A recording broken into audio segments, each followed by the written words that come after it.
Hello, नमस्कार। मैं हूँ डॉक्टर वैशाली चौधरी। मैं हेड करती हूँ department of fertility IVF at mom story by Sahyadri hospital at Pune. आज हम बात करने वाले हैं कि किस तरह से स्पर्म्स की क्वालिटी बढ़ा जा सकती है और किस तरह से हेल्दी स्पर्म्स प्राप्त किए जा सकते हैं। तो जब भी हमारे पास कपल्स आते हैं इनफर्टिलिटी कह के, हम जानना चाहते हैं कि किस में प्रॉब्लम है। तो आजकल मैं ये देख रही हूँ कि मेल्स में जो इनफर्टिलिटी का प्रमाण है वो बढ़ता ही जा रहा है। आई टेल यू, जब मैं मेडिकल स्टूडेंट थी और जब हम पेशेंट्स देखते थे तो हमको सीमेन एनालिसिस में बहुत ज़्यादा स्पर्म काउंट दिखता था। मतलब रूटीनली सारे he counts around 80 million 90 million हुआ करते थे और आजकल हम देख रहे हैं तो अराउंड 20 मिलियन के अराउंड काउंट होते हैं और बहुत सारे हस्बैंड्स के सीमेन में 10 मिलियन 8 मिलियन ऐसा काउंट होता है। तो जब हम स्पर्म सीमेन एनालिसिस करते हैं, आप भी समझ सकते हो कि किस तरह से हम स्पर्म काउंट या सीमेन एनालिसिस का एक रिपोर्ट बनाते हैं। सबसे इम्पॉर्टेंट बात है कितने स्पर्म्स हैं, क्वांटिटी क्या है। तो as per the WHO 15 million per ml ये काउंट होना कम से कम ज़रूरी है। सेकेंड, हम देखते हैं कि मोटिलिटी क्या है। मोटिलिटी मतलब स्पर्म्स जो है वो जो आगे प्रोग्रेस करके आगे जाते हैं, उनकी जो फास्ट मूवमेंट है वो मोटिलिटी कहलाती है। और वो मोटिलिटी टोटल हमको कम से कम 40% होनी चाहिए। अब मोटिलिटी के भी ग्रेड्स होते हैं। एक कहलाती है प्रोग्रेसिव मोटिलिटी। प्रोग्रेसिव मतलब एक जगह से स्पर्म कहीं किसी डायरेक्शन में आगे चला जाए, प्रोग्रेस कर जाए। और दूसरा है स्लो मोटिलिटी, मतलब उसी जगह पे वो मूव हो रहा है। तो ये जो फास्ट मोटिलिटी वाले स्पर्म्स है, एकदम रैपिड वाले, कि जो बिल्कुल दिखाई भी नहीं पड़ते, हम जब माइक्रोस्कोप में दिखते हैं कि कहाँ से आया और कहाँ पहुँच गया। तो ये जो रैपिड मोटिलिटी वाले होते हैं वो कम से कम 25% होने ज़रूरी है। तो बहुत बार मोटिलिटी में प्रॉब्लम दिखाया जाता है। और मॉर्फोलॉजी कहते हैं कि कम से कम 4% स्पर्म्स आपके बिल्कुल परफेक्ट मॉर्फोलॉजी, परफेक्ट शेप में हो। मतलब उसका हेड कैसा होना चाहिए, उसका मिडिल पीस कैसा होना चाहिए, टेल कितनी लंबी होनी चाहिए, कैसे होनी चाहिए, इसके कुछ कैरेक्टर्स बताए हैं। तो उसके हिसाब से परफेक्ट स्पर्म जो कहलाते हैं वो कम से कम 4% तो होने चाहिए। तो अगर ये तीनों भी पैरामीटर्स में प्रॉब्लम हो तो हम दवाई वगैरह तो करते ही हैं, लेकिन बहुत मैं देखती हूँ कि मोटिलिटी के प्रॉब्लम्स आजकल ज़्यादा दिखाई दे रहे हैं। और स्पर्म जो है ना, ये हर रोज़ डिवाइड होके इसका जो प्रोडक्शन है वो एवरी डे इतने फास्ट वो डेवलप होते रहते हैं, प्रोड्यूस होते रहते हैं। और फिर उनका स्टोरेज होता है और स्टोरेज होने के बाद वो करीब करीब, आज अगर प्रोड्यूस हुआ स्पर्म तो वो 72 डेज़ के बाद वो एक्चुअली इजैकुलेशन में बाहर आता है। तो ये ऑलमोस्ट 2-2.5 महीने का ये जो टाइम है, इसमें ये स्पर्म मैच्योर होता है। तो कहीं पर अगर प्रोडक्शन में, हार्मोन्स में कहीं प्रॉब्लम हुआ तो ये स्पर्म थोड़ा डिफेक्टिव हो सकता है। और sperm is very very sensitive to the environmental pollution. अगर बॉडी में टॉक्सिन्स हो, अगर स्मोकिंग हो, अल्कोहल हो, या एक्सपोजर टू फर्टिलाइजर्स हो, एक्सपोजर टू हीट, ये सारी चीज़ों से स्पर्म में प्रोडक्शन में कमी आ सकती है।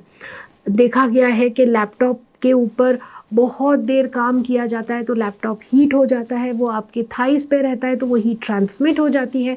उसकी वजह से भी सीमेन प्रोडक्शन, स्पर्म प्रोडक्शन कम हो सकता है। कभी कभी इतना स्ट्रेस में आजकल सबका लाइफ चल रहा है कि जो थकान होती है, जो वीकनेस चला आ जाता है, उसकी वजह से कभी कभी उनको लिबिडो या सेक्सुअल डिज़ायर नहीं रहता है। तो उसकी वजह से भी स्पर्म काउंट अच्छा होने के बावजूद भी कभी कभी परफॉर्मेंस एंजाइटी या परफॉर्मेंस नहीं कर पाते हैं, इसलिए भी इनफर्टिलिटी हो जाती है। तो there are so many reasons. अगर बचपन में इन्फेक्शन हुआ हो, जैसे मम्स का वायरल इन्फेक्शन है, उसकी वजह से प्रॉब्लम हो सकता है। तो हम क्या कर सकते हैं ताकि आपके स्पर्म की हेल्थ जो है वो अच्छी बनी रहे, अच्छे हेल्दी स्पर्म्स का प्रोडक्शन होता रहे। सबसे पहले तो मैंने जैसे कहा कि टॉक्सिन्स, तो एक्सपोजर टू एनवायरमेंटल टॉक्सिन्स जैसे पोल्यूशन है, फैक्ट्री वेस्ट है, गैसेस है, नाइट्रस ऑक्साइड है, तो एयर पोल्यूशन वाली जो चीज़ें हैं उनसे आप दूर रहिए। अगर आप ऐसे किसी एरिया से गुजर रहे हैं जहाँ पे the air is not healthy, the air is polluted, तो प्लीज़ वेयर अ मास्क। अगर हो सके तो घर में रहो। आजकल फ़िल्टर्स निकले हैं फिल्टर्स का इस्तेमाल करो ताकि आपको प्यूरिफाइड एयर मिले। दूसरा, आप प्राणायाम करें, आप योगा ये इस्तेमाल करें ताकि आपका जो डीप ब्रीदिंग का टेक्निक्स है उससे आपके हेल्दी ऑक्सीजन आपके लेवल में आपके बॉडी में जाए। स्पेशली सुबह के टाइम में अगर आप go for a hike, go for a walk in a healthy environment, you can do these pranayam exercises.